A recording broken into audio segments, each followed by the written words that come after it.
All right.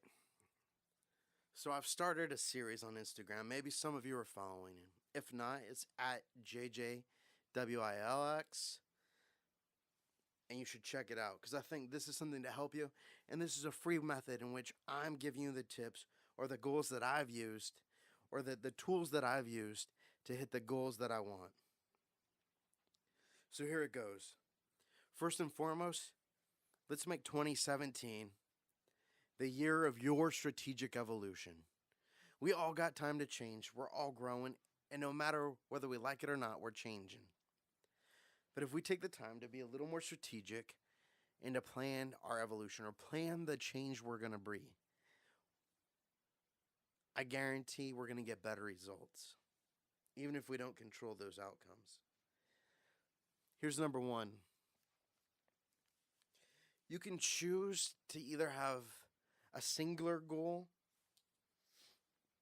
or 100 goals. But here's the key. You only work on 3 goals at a time. And if you accomplish the goal, bring in another goal. However, all right, we're selecting 3 goals, whatever they are for you. If that's being healthy and continuing building wealth and spending time doing the things that matter. Write those down. Write the 3 goals you want to have an impact or you want to start changing. And these goals might change over the year. Maybe you have a target weight you want to hit by June.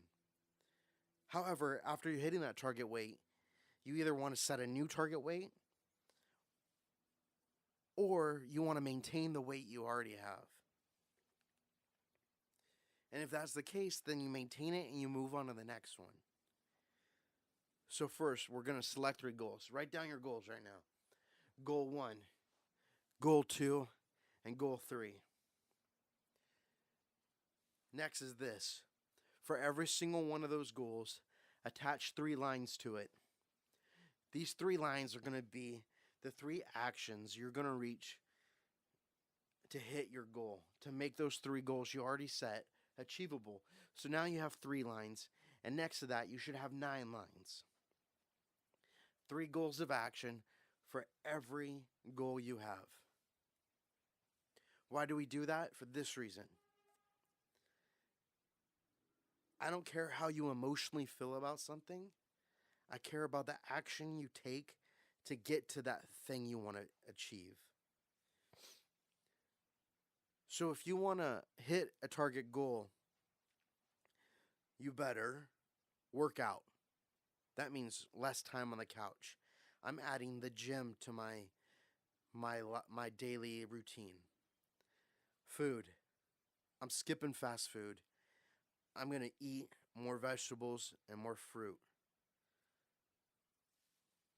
And so on. You get how that goes.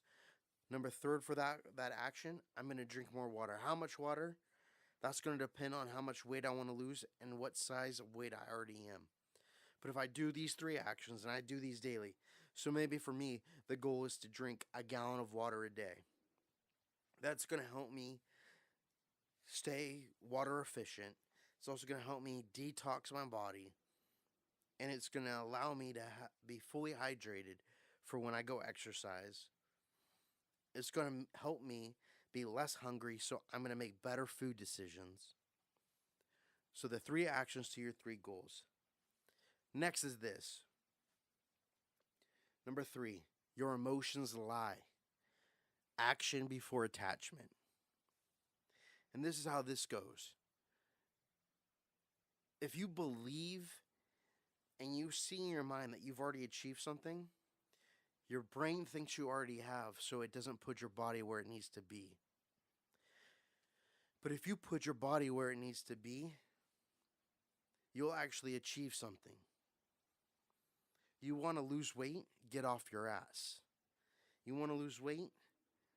Slide away from the fatty and the bad meals and start stepping into the good meals.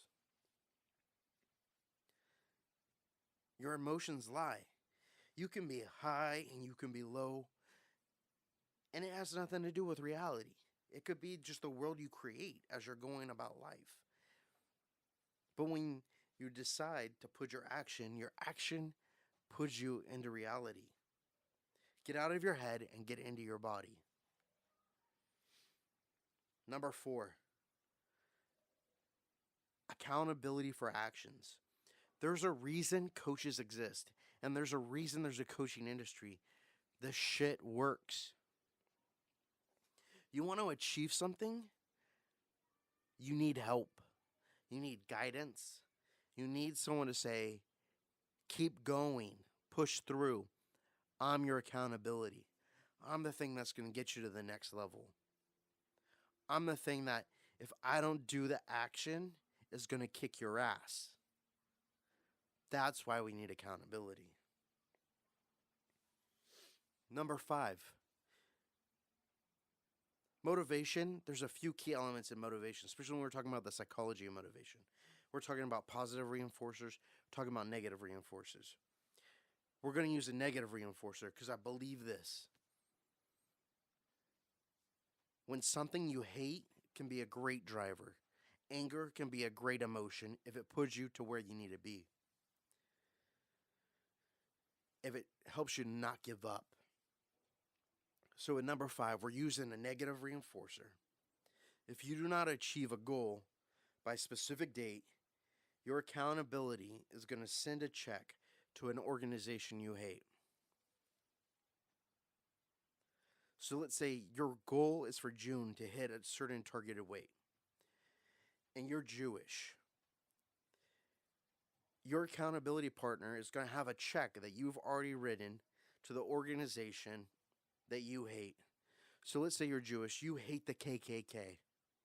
You don't hit your goal by June, they're going to send that $100 or whatever that check amount is to the KKK, and it's going to see officially your name donated to the KKK. That, I guarantee, if you're Jewish, is not somewhere where you want your money to go. And for that reason, you're going to work as hard as needed to hit your targeted goal, to hit that space where you want, to hit that weight, so that you don't have that check going out. And the thing with success is that it's always a moving target. So maybe that check, you hit your targeted goal, but now you have to maintain it. If you don't maintain your weight, that check's getting sent.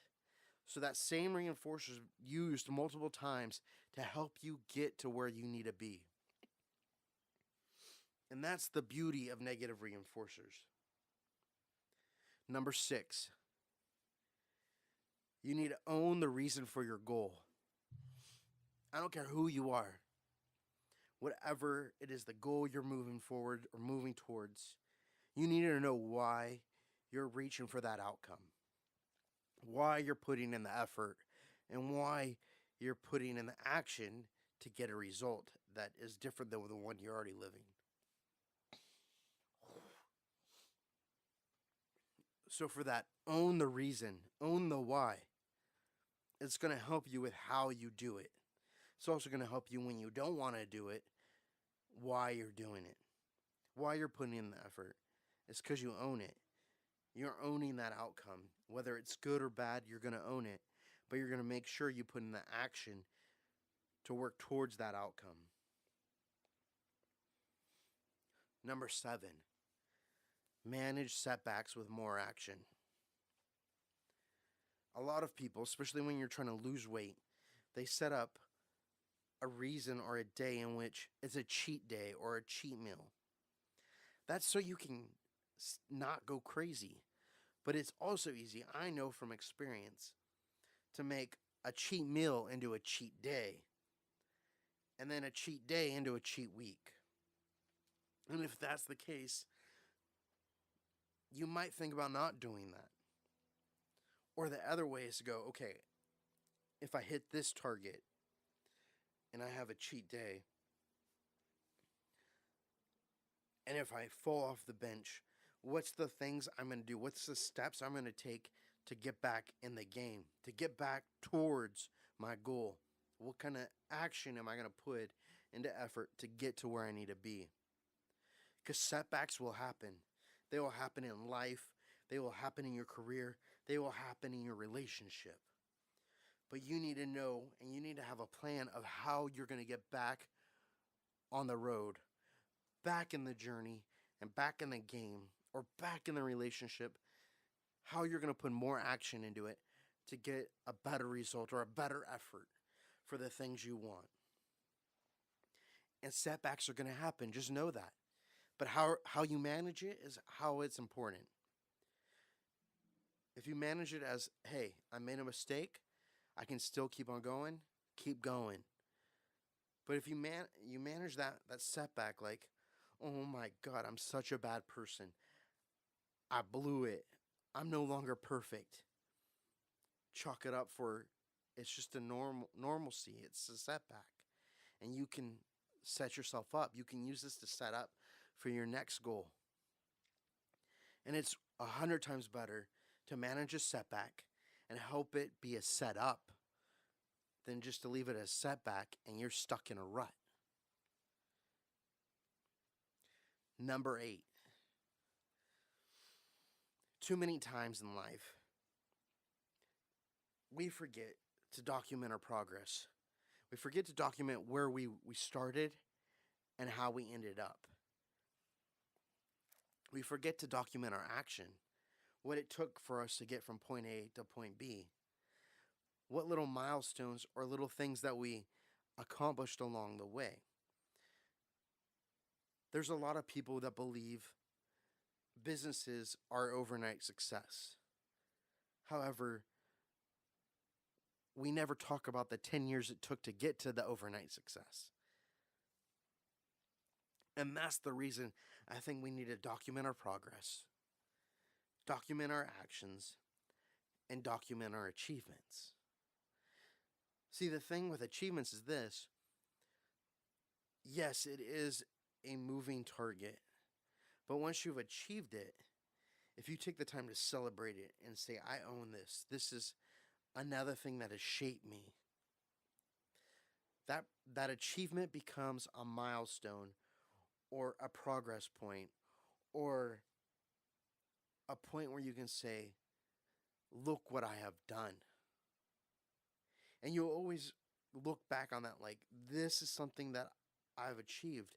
This is what the lessons I've learned because I've already tracked the progress. I've already tracked the actions of how I got there. But you can also track the achievement. So now you go about life and you see like you're depressed or you're down, like you're not worth anything. But look, if you're not worth anything, look at how much you've overcome. Look how much difficulty you've got to get to this point. Look how much strength you've had. How much more strength can you have if you keep going, if you keep pursuing? If you keep reaching for the stars, you'll at least hit the heavens. Number 9, celebrate your achievements, no matter their size. Own the lessons and the journey as much as the achievement. You graduate college and you're excited and you've hit this point, celebrate it. Because you've had to overcome a lot of things to get to this point. And though this might be only the base or the foundation for what's next, this is the pinnacle of what was. Celebrate small achievements. In a society today where we are overwhelmed by student loan debt, credit card debt, and trying to keep up with the Joneses. I had a friend, he had a party of where he paid off his credit card. You're thinking, you paid off a credit card, let's party about it. Yes, let's do it. Because in our society, that's counterintuitive. It's counterintuitive to pay off your debt, to live in a way that is below your means, and to not keep up with the Joneses. So let's celebrate, because that's an accomplishment. Though that accomplishment keeps moving, it's still an accomplishment, and that's something to be proud of.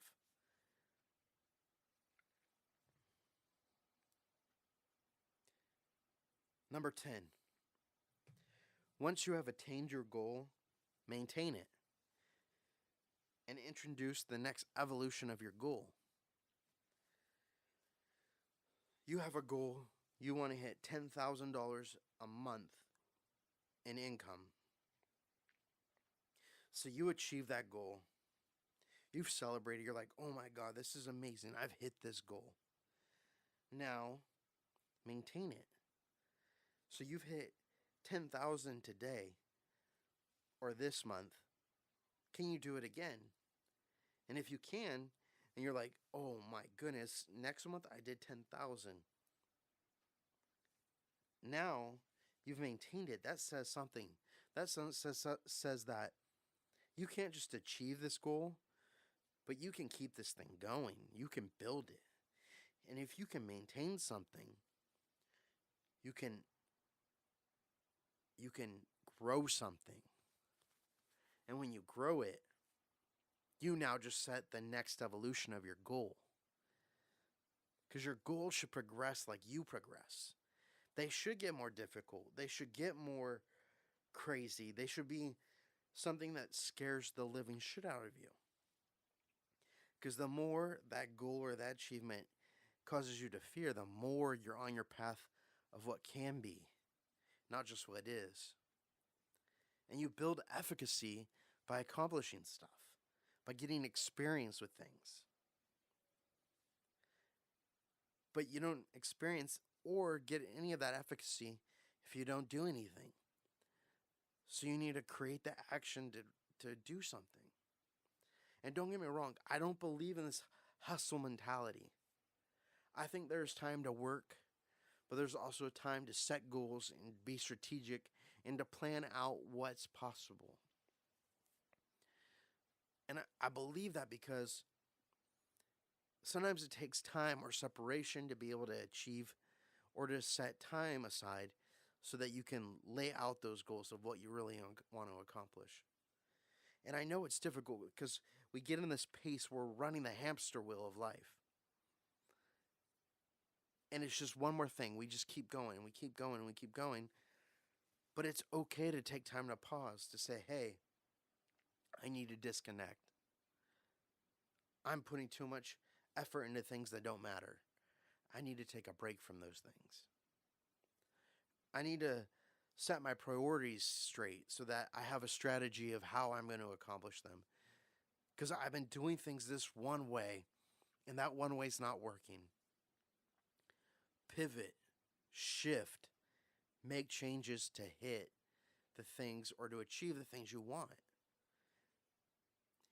If you have a type and you've been dating the same kind of person and you've literally gone from one relationship to the next relationship, but that relationship just seems like a same different relationship that you've always been in.